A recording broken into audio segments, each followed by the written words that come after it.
RG Kar medical college में जो हुआ उसने हर किसी को सोचने पर मजबूर कर दिया कि क्या सरकारी अस्पतालों में धांधली चलती है, करप्शन होता है। ऐसा इसलिए भी कह रहे हैं क्योंकि पूर्व प्रिंसिपल संदीप घोष को लेकर कई सवाल खड़े हुए। वुमेन सेफ्टी को लेकर उस हॉस्पिटल के सेमिनार हॉल में एक ट्रेनी डॉक्टर के साथ जो हुआ रेप और मर्डर, उसने सड़कों पर प्रोटेस्ट जो है वो अक्सर देखने को मिल रहा है। क्या आरजीकर मेडिकल कॉलेज को लेकर इससे पहले भी कई सवाल खड़े किए गए थे। हमारे पास डॉक्टर कौशिक लहरी मौजूद हैं जो कि वेस्ट बंगाल डॉक्टर्स फोरम से जुड़े हुए हैं। सर, सबसे पहला सवाल मेरा यही है कि क्या आरजीकर मेडिकल कॉलेज को लेकर आप लोगों के पास भी शिकायत आती थी, वहां पर करप्शन को लेकर, फाइनेंशियल अनियमितताओं को लेकर, इस तरीके की शिकायत आप लोगों के पास आती थी? बिल्कुल आती थी और 3 साल पहले भी बहुत बड़ा यहाँ पे हुआ। इसका ये जो आदमी का नाम आप कर रहे हैं, हम डॉक्टर होने के नाते उसका नाम भी होठ में नहीं लाना चाहते। हाँ, हम अटर करने भी नहीं चाहते। बिल्कुल इतना घिनौना जो आदमी है, तो ये आदमी ने 3 साल पहले, उसका पहले भी ये इतना इन्फ्लुएंशियल है। वहां पे जो भी है, जितना हो सके करप्शन करने के बाद जो स्टूडेंट अनरेस्ट हो रहा था, तो स्टूडेंट अनरेस्ट के ऊपर वो पैदल चले गए थे। वो एक पिता समान होता है, एक हॉस्पिटल के एक प्रिंसिपल होने के बाद, एक मेडिकल कॉलेज के, उसके बाद भी कुछ नहीं हुआ। वो भागा और पीछे जब स्टूडेंट उसको चेज किया, वो पूरा नेशन के सामने आया, वो पब्लिक डोमेन में है। इसके बाद भी उसको दूसरा एक मेडिकल कॉलेज में ट्रांसफर कर दिया था। वहां पे वो नहीं गया, वहां पे कोई उसको घुसने नहीं दिया। फिर ये आ गया और जाने के पहले क्या क्या वो घर लॉक करके गया। जो दूसरा रिलीवर था गवर्नमेंट का, उसको घुसने नहीं दिया, तो वो दूसरा रिलीवर आके नहीं घुसने पाए और चला गया। वो 2 दिन पर आके फिर राज हो गया अपने कुर्सी पे। किस चीज को लेकर शिकायतें आपको सबसे ज्यादा मिलती थी? अस्पताल में ऐसी क्या समस्या है जो आप बता रहे हैं बच्चों ने प्रोटेस्ट किया, वो बच्चों के ऊपर चल के निकल गए थे, किन बातों को लेकर शिकायतें मिलती थी? एक तो है हॉस्पिटल को जो भी बायोमेडिकल वेस्ट है उसको लेके बहुत बड़ा business he is directly involve. ये सब पब्लिक डोमेन में है। और दूसरा जो है डेड बॉडी लेके जो बिजनेस, वो भी है। और तीसरा जो है, जो स्टूडेंट है उसका शिकायत है वो पैसा लेके पास या फेल कराते थे। तो एक जो स्टूडेंट्स जो इन्वॉल्व थे उसके खिलाफ जो आंदोलन में, सो उसको फेल कराया हुआ था। सो उसके बाद जो इंटर्न थे उसका इंटर्नशिप सर्टिफिकेट रद्द हुआ था। हम डॉक्टर्स फोरम उसके लिए हम हाईकोर्ट के अपील किए और उसका जो होता है ना आपका इंटर्नशिप सर्टिफिकेट मिल गया बाद में। We are thankful to. पैसा चाह रहे थे? बिल्कुल, because he was absolutely vindictive. So this kind of demon kind of thing, ये फिर भी उसके बाद भी रह गया।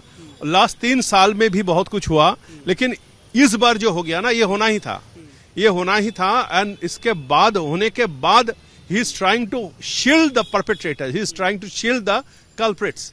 आपको क्या लगता है कि संदीप घोष एक नेक्सस है? उसके इर्द गिर्द बहुत ऐसे लोग हैं जिनका अस्पताल में एम्प्लॉय ना होने के बाद भी एक्सेस हुआ करता था। ये हम नहीं कह रहे, ये होल डॉक्टर्स कम्युनिटी कह रहे हैं, ये हाई कोर्ट का जज कह रहे, ये पूरा कम्युनिटी कह रहे, ये सुप्रीम कोर्ट में अभी गूंज रहा है। अभी CJI उस दिन ने बोला, ये हम नहीं कह रहे।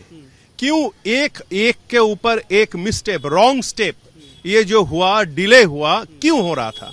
एक डेड बॉडी मिलने के बाद अब 3 घंटा 4 घंटा उसके बाद जल्दी कब हुआ? जो क्रिमेटोरियम में और भी 4 डेड बॉडी थे, लेकिन इसका डेड बॉडी सबसे पहले जला दिया, क्यों? और जलाने का बाद FIR हुआ, कभी सुना है ये कभी? सो ये सब मिला के सर्कमस्टेंशियल एविडेंस, डायरेक्ट एविडेंस और सब कुछ है, अभी सुप्रीम कोर्ट के सामने है। इसके ज्यादा तो हम कुछ नहीं बता सकते। मेरा एक सवाल ये भी है कि कई आरोप उस अस्पताल में लग रहे हैं। गर्ल्स नर्सेज ले लीजिए, डॉक्टर्स ले लीजिए, उनकी सिक्योरिटी को लेकर सवाल खड़े हो रहे हैं। क्या सेक्स रैकेट या इस तरीके की चीजें भी अस्पताल में होती थी जिसको लेकर आप लोगों के पास शिकायतें आई हैं? शिकायतें तो आई है, लेकिन ये डॉक्टर कम्युनिटी से और वहाँ स्टूडेंट, हाउस स्टाफ सब अभी सामने आ रहे हैं, लेकिन directly I don't have any evidence for that. लेकिन अभी सब कुछ सुप्रीम कोर्ट में आएगा, सब कुछ CBI के सामने आएगा, जो भी एविडेंस है सब कुछ खुल्लम खुल्ला हो जाएगा, होना चाहिए। आप लोगों की जानकारी में ये भी आया है कि एक डॉक्यूमेंट है कोलकाता पुलिस का जिसमें 10:10 का जिक्र किया गया है कि जानकारी दी गई अस्पताल से पुलिस को 10:10 सुबह 9 तारीख को कि एक लड़की अनकॉन्शियस है। जब पोस्टमार्टम रिपोर्ट ये कह रही है कि 3 से 4 के बीच में वो मर गई, डॉक्टर्स हैं, अस्पताल का सेमिनार हॉल है, क्या डॉक्टर को नहीं पता था कि वो मर गई? पुलिस को ऐसी गलत जानकारी क्यों दी गई? ये असंभव है। ये डॉक्टर होने का जरूरत नहीं होता है, वो बॉडी देखने से पता चलता है। ये कोई नेचुरल डेथ नहीं है, ये कोई अनकॉन्शियस बॉडी नहीं है, इसके ऊपर कोई ना कोई अत्याचार हुआ है। ये this is a unfortunate dead body of a young girl, किसी को भी पता चलता है। तो ये क्यों पुलिस के फर्स्ट रिपोर्ट जो है that is documented unconscious body, ये हो ही नहीं सकता। किसने दिया? किसने बोला वो गर्ल के फादर को आपका लड़की सुसाइड किया? किसने बोला? They should immediately be called to CBI and apex court for the interrogation. Why they called? Why the parents क्यों 3 घंटा उसके हॉस्पिटल में they were called at why they were waiting for 3 hours, what the principal were doing? So all these questions are there in front of us. Dead bodies को जो बेचने का racket है, इसको लेकर ये अस्पताल कई सवालों के घेरे में है। अमूमन होता क्या? आप लोगों के पास भी शिकायत आई है, तो आप उसके बारे में बताइए कि कैसी शिकायतें थी, कौन लोग इसमें शामिल? देखिए, शिकायत सब कुछ है, शिकायत पूरा इम्पोर्टेंट नहीं है, लेकिन ये सबूत होना जरूरी है। अदालत के सामने ये हार्ड एविडेंस देना जरूरी है। एंड आई एम श्योर अभी सब एंगल अभी जो सुप्रीम कोर्ट के पास गया है, honourable chief justice of supreme court, all aspect उन्होंने देखेंगे, जो भी सबसे बड़ा इसका साजा वही होगा। सुप्रीम कोर्ट ने ये भी बोला कि डॉक्टर जो स्ट्राइक कर रहे हैं हम उनकी समस्या समझ रहे हैं, लेकिन उनको आम जनता की भी समस्या को समझना चाहिए, अपनी ड्यूटीज ज्वाइन करनी चाहिए, नहीं तो एब्सेंट माना जाएगा। इस तरीके की बातें चीफ जस्टिस कर रहे हैं। अब लगता है कि जो प्रोटेस्ट कर रहे हैं डॉक्टर्स, वो समझेंगे इस बात को सुप्रीम कोर्ट की, क्योंकि 8 लोगों की स्पेशल टास्क फोर्स जो है वो भी बना दी गई है, उसके बावजूद प्रदर्शन चल रहा है।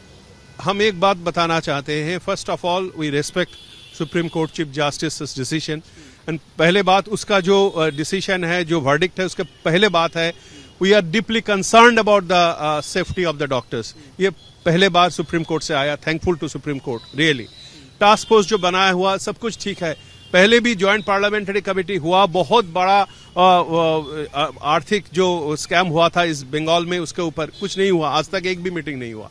सो ये जो टास्क फोर्स होता है वो सब घुमा घुमा के कब इसका मीटिंग होगा, who are the task force member, we look into it, definitely we are all looking into it.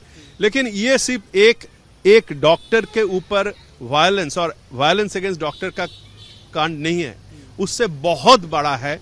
और we are thankful to the honourable chief justice of supreme court for understanding that he also understands our feeling. And definitely we are working. You can see I am working. I am from the hospital. I am going back to the hospital. We are definitely working. But the junior doctors are aggrieved till something happens. I am sure they will also. We are trained to serve people. अगर कोई मरीज कोई भी आ जाए मेरे पास, I cannot deny my service. तो we always are with people. ये कोई people के against कुछ नहीं है।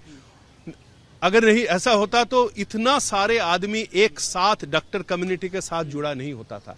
सो ये सबका एक साथ है, आपका भी है, कॉमन पीपल का भी है, हम सब एक है इस तो बहुत बहुत शुक्रिया बात करने के लिए।